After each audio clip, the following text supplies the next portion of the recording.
bienvenue avec une nouvelle vidéo, avec un nouveau chapitre et avec de nouveaux événements. Le chapitre d'aujourd'hui, ça va être le chapitre 8. Et le titre choisi, c'est le souk des bijoutiers ou bien les bracelets du malheur. Alors pour le premier événement, d'abord, c'est la saison de l'été. C'est la saison de l'été. Ce sont les premiers jours de la saison de l'été. Et bien sûr, l'été est connu surtout par la chaleur. Donc, les premiers jours de l'été, Sidi Mohamed nous a parlé de la chaleur, harara. Il nous a parlé des mouches, les mouches, bien sûr, qui ont envahi la maison, et ce que l'Allah Zoubida a fait pour chasser les mouches. Et aussi, il nous a parlé de l'ennui. Il nous a parlé de l'ennui, le malal, qui caractérise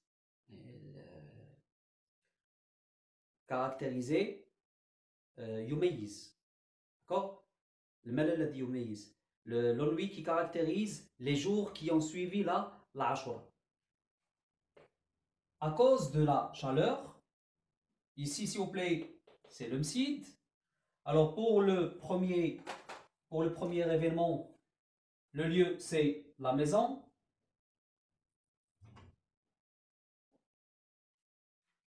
Le deuxième lieu, c'est le msid. Alors, à cause, bien sûr, de la chaleur, et à cause de la chaleur, l'école a été installée dans un mausolée, dans une zawiya, dans un sanctuaire, à côté du msid. Alors là, c'est une décision du frère. Parce que la salle du msid était trop chaude, elle était étroite, alors le frère a décidé de déménager les planchettes et s'installer dans une zawiya qui était juste à côté du msid. D'accord?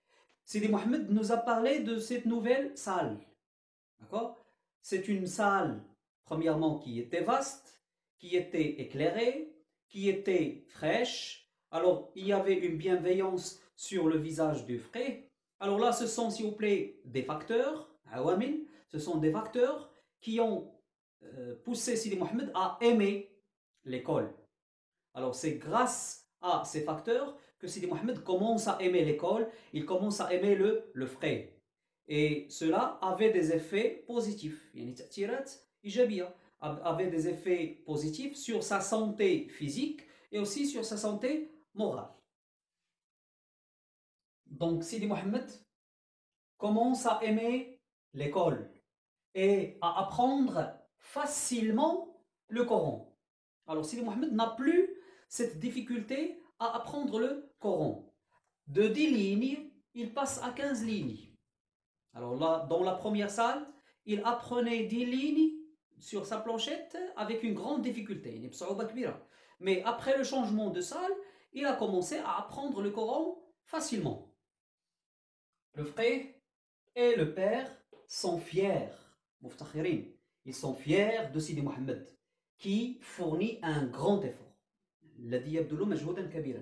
Alors Sidi Mohamed fournit un grand effort. C'est pourquoi le frère, quand il a rencontré le père, il lui a dit que si ton fils continue à travailler de cette façon, avec autant de cœur, avec autant d'enthousiasme, il deviendrait un jour un savant. Et là, Sidi Mohamed ne voulait pas devenir un savant. Et il nous a parlé, il nous a décrit le savant d'une manière défavorable. Alors le savant ou l'alim. Alors Sidi Mohamed ne voulait pas être un savant. Alors Sidi Mohamed va à l'école, ce n'est pas parce qu'il aime l'école. Il va à l'école pour faire plaisir à ses parents, pour faire plaisir à ses parents, et aussi parce qu'il avait peur de la punition du frère. Ce sont les deux raisons pour lesquelles Sidi Mohamed va chaque jour à l'école. Et vous allez trouver cela dans le chapitre 8. Essayez juste de lire. un lundi, le père déjeune avec sa famille. Ici, le père, s'il vous plaît, ne déjeune pas chaque jour avec sa famille. Il avait l'habitude de déjeuner chaque jour dans son atelier. Avec qui? Avec Driss le teigneux. Il déjeunait avec sa famille une fois par semaine. C'est le vendredi. Mais ce lundi, c'était une exception.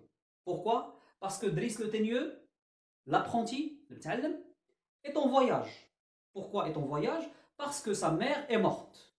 C'est pourquoi Ma'allam Abdeslam a décidé de ne pas travailler ce lundi, mais d'aller déjeuner avec sa famille. Alors là, un lundi, le père déjeune avec sa famille et demande à la Zobida de se préparer, de se changer les vêtements pour aller au souk des bijoutiers. Pour aller au souk des bijoutiers ou bien au souk des bijoux. Souk des mujawharat. Pourquoi? Afin de lui acheter, pour lui acheter des bracelets. Donc là, c'était la volonté du père. C'était son intention. C'est d'acheter à sa femme des bracelets. C'est pourquoi il sera accompagné de sa femme, de Sidi Mohamed et de Fatma Bziouia. Donc là, ils vont se diriger vers le souk des bijoux. À l'arrivée, Sidi Mohamed va faire la description, le wasf, du souk des bijoux. Alors, description du souk des bijoux. Après cela, on va avoir une dispute, on va avoir une bagarre. Une bagarre entre le père et le dlal. Le dlal, il est wasit. Wasit, qui sort. D'accord? Qui vendait des bijoux. Donc, le dlal, qu'est-ce qu'il a essayé? Il a essayé d'arnaquer. Il a essayé d'arnaquer le père.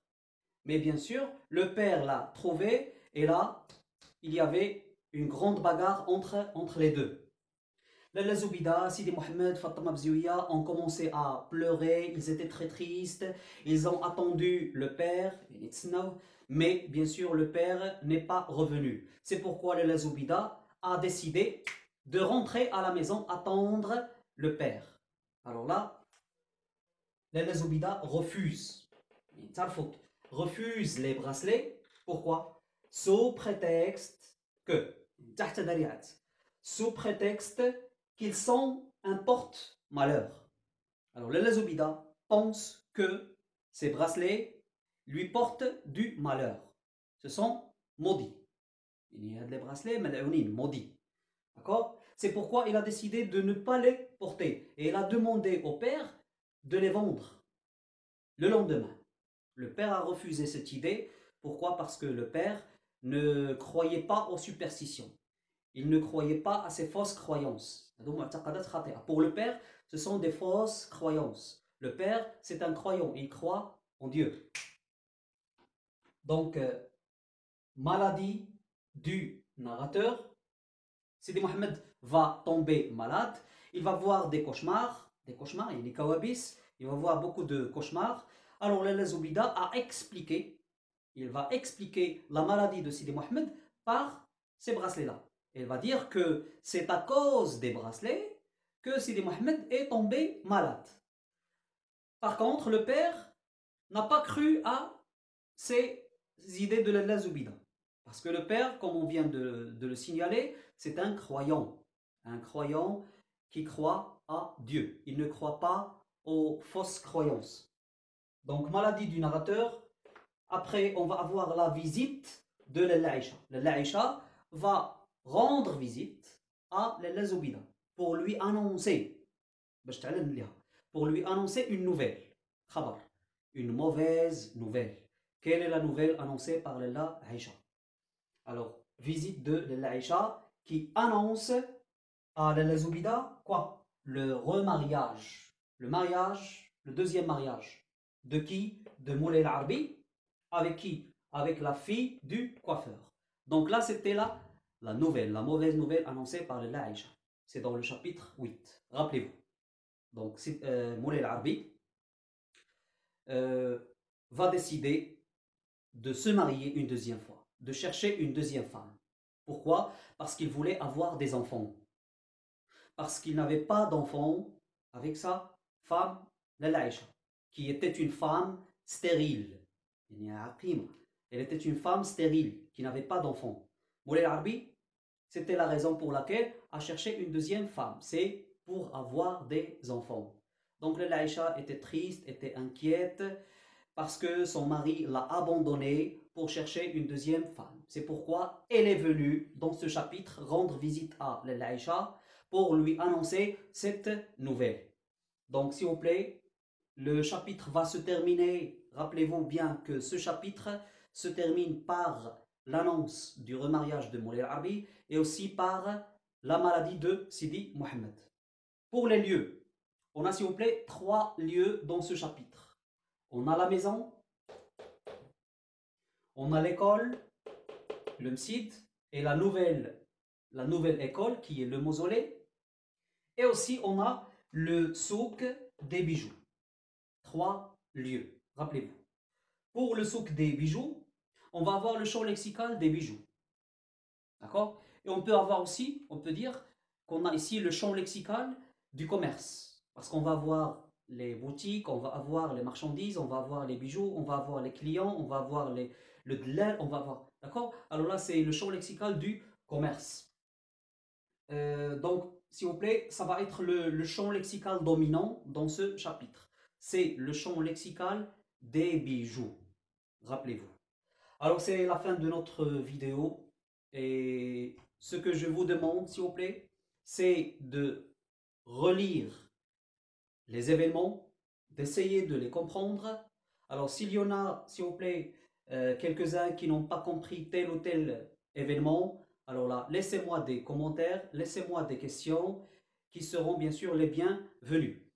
N'oubliez pas aussi de lire, si vous avez du temps, lire le chapitre et de souligner les mots difficiles, essayez de les expliquer, essayez bien sûr de résumer de votre façon. Alors comme ça, vous pourrez facilement comprendre le chapitre.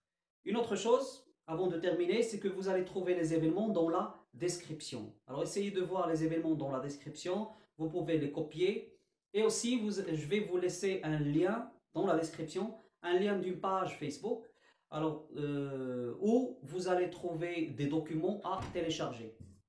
Alors là, des documents Word ou bien PDF qui contiennent bien sûr la fiche de lecture, qui contiennent des leçons de langue, qui contiennent les événements, les chapitres, etc.